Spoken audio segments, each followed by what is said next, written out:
નમસ્કાર, ઉજાસ ટીવીમાં હું પંકજ આપનું સ્વાગત કરું છું। આજના તારીખ 27મી જૂન અને શનિવારના અમેરિકાના મુખ્ય સમાચારની વાત કરીએ તો અમેરિકામાં H-1B વિઝા પર વસવાટ કરતા ભારતીયો હાલ મૂંઝવણમાં સતત રહે છે। લટકતી તલવાર નીચે જીવતા આ ભારતીયોને ભારત આવવું હોય તો ઘણા સવાલો થાય છે। એક ભારતીય આઈટી એન્જિનિયરે પૂછ્યું છે કે મારી સાસુ કેન્સરમાં મોતની પથારીએ છે, જો આવું તો અમેરિકામાં લીધેલું ઘર અને ભણતા બાળકો રજળી પડે તેમ છે, ત્યારે શું કરવું તેવો સવાલ છે। તેની વિગતે વાત કરીશું। ઉપરાંતના સમાચારમાં જોઈએ તો અમેરિકાના વાઇસ પ્રેસિડેન્ટ જેડી વાન્સની જીભ ફરી એકવાર લપસી છે। તેણે ભારત વિરોધી માનસિકતા ધરાવનારની ભરપેટ પ્રશંસા કરી છે। વાન્સ જો જીતે તો તે પાકિસ્તાન તરફ ઢળે તેવી આશંકા કેમ ભારતીયો અને ગુજરાતીઓને આક્રોશ સાથે છે તેની વાત કરીશું। આ ઉપરાંતના સમાચારમાં જોઈએ તો અમેરિકા કે વિશ્વના કોઈ પણ ખૂણે વસતા એનઆરઆઈને કમાણીની નહીં પરંતુ તેમના સંતાનોના લગ્નને લઈને ખૂબ ચિંતા રહે છે। આવું શા માટે થઈ રહ્યું છે, બે પેઢીઓ વચ્ચે કેમ આ મુદ્દે ખટરાગ છે તેની વિગતે વાત કરીશું। તો ચાલો તમામ સમાચાર જોઈએ વિસ્તારથી। અમેરિકામાં વસતા લાખો H-1B વિઝા ધારકો અને ખાસ કરીને સોશિયલ મીડિયા પર પોતાની પીડા વ્યક્ત કરનારા આપણા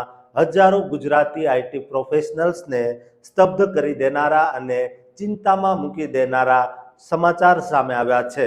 જેણે ટ્રમ્પ શાસનની કઠોર ઇમિગ્રેશન નીતિઓની વચ્ચે પ્રવાસીઓના કાનૂની ભવિષ્ય પર બહુ મોટો પ્રશ્ન ઊભો કર્યો છે। અમેરિકાના એક પ્રખ્યાત સોશિયલ મીડિયા પ્લેટફોર્મ રેડિટના ઓફિશિયલ H-1B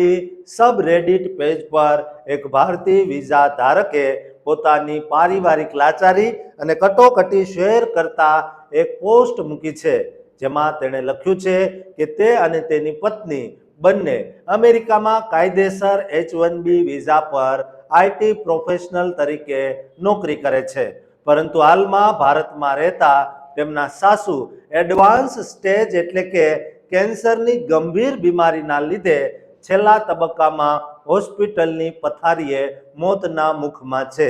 જેથી તેઓને તાત્કાલિક યુદ્ધના ધોરણે ભારત આવવું અત્યંત અનિવાર્ય બન્યું છે। આ કટોકટી ભર્યા કેસમાં સૌથી મોટો સસ્પેન્સ અને મૂંઝવણ એ છે કે જો તેઓ બંને અત્યારે તાત્કાલિક ભારત આવે તો અમેરિકાના કાયદા અનુસાર પાછા ફરતા પહેલા યુએસ એમ્બેસી કે કોન્સ્યુલેટમાં જઈને પાસપોર્ટ પર ઓફિશિયલ H-1B વિઝાનું નવું સ્ટેમ્પિંગ કરાવવું ફરજિયાત છે, પરંતુ વર્તમાન ટ્રમ્પ વહીવટી તંત્ર દ્વારા ઇમિગ્રેશન પ્રક્રિયા પર લાદવામાં આવેલા કઠોર પ્રતિબંધો,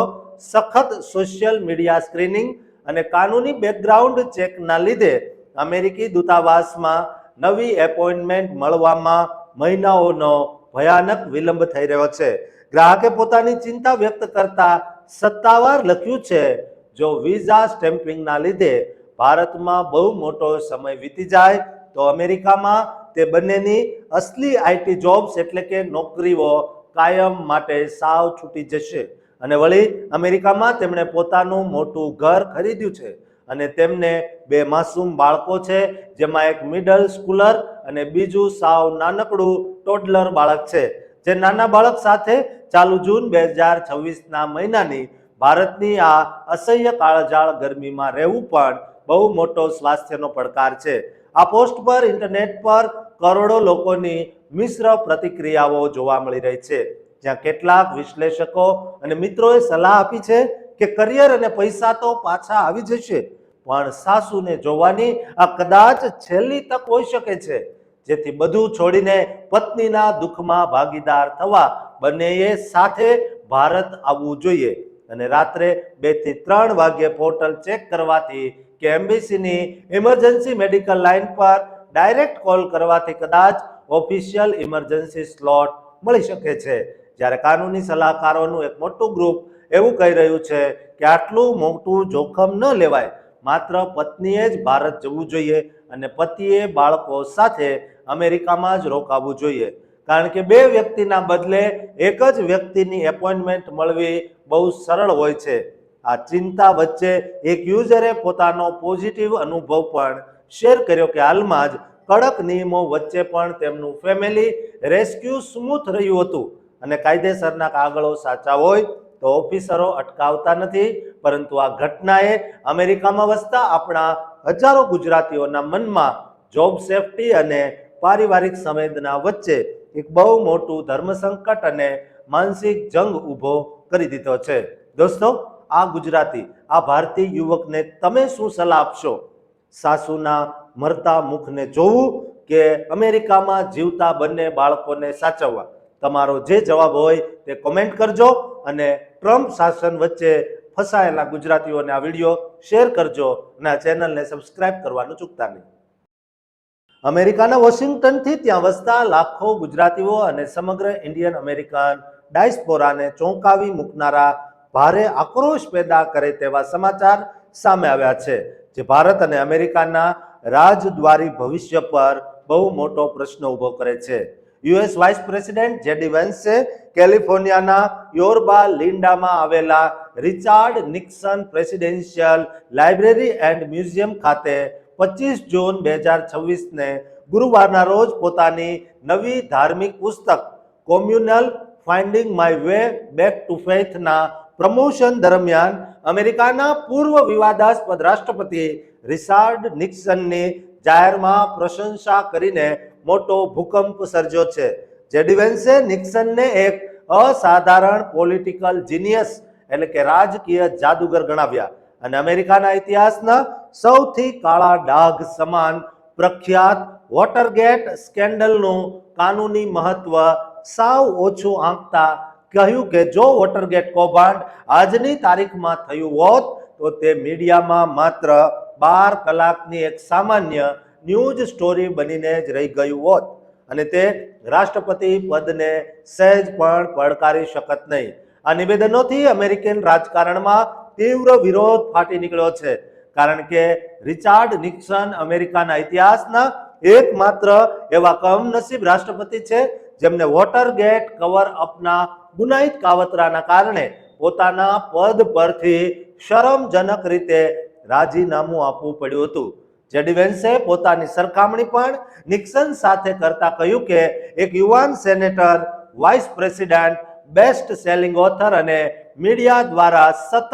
ટાર્ગેટ થવું, આ બધું બિલકુલ જેડી વેન્સ જેવું જ સંભળાય છે. આ કેસમાં સૌથી મોટો ભાવનાત્મક વિરોધાભાસ અને કમનસીબ સસ્પેન્સ એ છે કે જેડી વેન્સની ધર્મપત્ની ઉષા વેન્સ ખુદ એક ભારતીય મૂળની અત્યંત બુદ્ધિશાળી મહિલા છે, જે કેલિફોર્નિયામાં જન્મેલા ઇન્ડિયન ઇમિગ્રન્ટ્સ ક્રિશ અને લક્ષ્મી ચિલકુરીની પુત્રી છે અને એલ યુનિવર્સિટીમાંથી ભણેલા વકીલ તથા યુએસ સુપ્રીમ કોર્ટના ક્લર્ક રહી ચૂક્યા છે, તેમજ અમેરિકાના ઇતિહાસના પ્રથમ ભારતીય મૂળના અને હિન્દુ સેકન્ડ લેડી છે, જે પત્નીના વેન્સ વારંવાર જાહેરમાં વખાણ કરે છે. તે જ વેન્સ નિક્સનની પ્રશંસા કરી રહ્યા છે, જે નિક્સનનો ભારત પ્રત્યેનો ભયાનક દ્વેષ અને વંશીય નફરત ડિક્લાસિફાઈડ વ્હાઇટ હાઉસ ટેપ્સ અને ન્યુયોર્ક ટાઈમ્સના ઐતિહાસિક પુસ્તક ધ બ્લડ ટેલિગ્રામમાં સાવ સ્પષ્ટ સાબિત થઈ ચૂકી છે. વર્ષ 1971ના બાંગ્લાદેશ મુક્તિ યુદ્ધ અને પૂર્વ પાકિસ્તાન નરસંહાર દરમિયાન નિક્સન અને હેનરી કિસંજરે પાકિસ્તાનના હિંસક શાસક યાહિયા ખાનનો ખુલ્લો સાથ આપ્યો હતો અને ભારતને ધમકાવવા માટે અમેરિકાનું શક્તિશાળી 7th ફ્લીટ યુદ્ધ જહાજ મોકલ્યું હતું. એટલું જ નહીં, પણ નિક્સન ટેપ્સના સત્તાવાર રેકોર્ડ અનુસાર તેમણે ભારતની તત્કાલીન મહિલા વડાપ્રધાન ઇન્દિરા ગાંધીને અત્યંત નીચ કક્ષાના અપશબ્દો કહ્યા હતા અને તમામ ભારતીયોને કપટી અને દગાબાજ કહીને ભારતની સ્ત્રીઓ વિશે સાવ કદરૂપી હોવાની ઘાતકી અને નફરતભરી વંશીય ટિપ્પણીઓ કરી હતી. જેડી વેન્સ દ્વારા આવા ભારત વિરોધી નેતાની પ્રશંસા કરવાને ઇતિહાસકારો એક બહુ જ મોટો અજુગતો ઐતિહાસિક બોજ ગણાવી રહ્યા છે. ઓબામાના સિનિયર એડવાઇઝર ડેવિડ એક્સેલ રોડે વેન્સના આ વલણને સાવ સ્તબ્ધ કરી દેનારું કહ્યું છે, કારણ કે વોટરગેટમાં સીઆઈએના કામમાં અવરોધ અને આઈએઆરએસનું ગેરકાનૂની વેપનાઇઝેશન સામેલ હતું. રાજકીય વિશ્લેષકો માને છે કે જેડી વેન્સ આ નિવેદનો દ્વારા વર્ષ 2028ની રાષ્ટ્રપતિની ચૂંટણીની રેસ માટે પોતાનું પોઝિશનિંગ મજબૂત કરી રહ્યા છે, પરંતુ આનાથી ટ્રમ્પ વેન્સ વહીવટી તંત્ર હેઠળ ભારત સાથેના સંબંધો સ્કેચી એટલે કે શંકાસ્પદ બનવાના અને પાકિસ્તાન તરફ ઝુકાવ વધવાના અસલી એંધાણ દેખાઈ રહ્યા છે. દોસ્તો, તમારું શું માનવું છે તે કોમેન્ટ બોક્સમાં જરૂર લખજો. આવા નેતાને ગુજરાતીઓએ મત આપવા કે કેમ તે પણ નક્કી કરવું રહ્યું. અને દોસ્તો, આ વિડીયો તમામ ગુજરાતીઓને શેર કરજો, ભારતીયોને શેર કરજો અને આ ચેનલને સબસ્ક્રાઇબ કરવાનું ચૂકતા નહીં. અમેરિકા, બ્રિટન અને કેનેડા સહિતના દેશોમાં વસતા લાખો એનઆરઆઈ પરિવારો અને ખાસ કરીને પોતાના દીકરા દીકરીના લગ્ન માટે ચિંતિત આપણા ગુજરાતી મા બાપોની આંખો ઉઘાડી નાખે તેવા બહુ જ મોટા માર્ગદર્શન આપતા સમાચાર સામે આવ્યા છે, જે માહિતી જાણીને તમે તમારા સંતાનોને એક સાચું સુંદર જીવનસાથી પસંદ કરવામાં મદદ કરી શકશો. સાઉથ એશિયન સિંગલ્સ અને તેમના પરિવારો માટે human verified match making service ચલાવતી સંસ્થા વિવાહ રેડીના ઓફિશિયલ રિપોર્ટ અને અનુભવોના આધારે એનઆરઆઈ પરિવારોની અંદર માતા પિતા અને 30 વર્ષ વટાવી ચૂકેલા યુવાનો વચ્ચે એક બહુ મોટો માનસિક ટકરાવ જોવા મળી રહ્યો છે,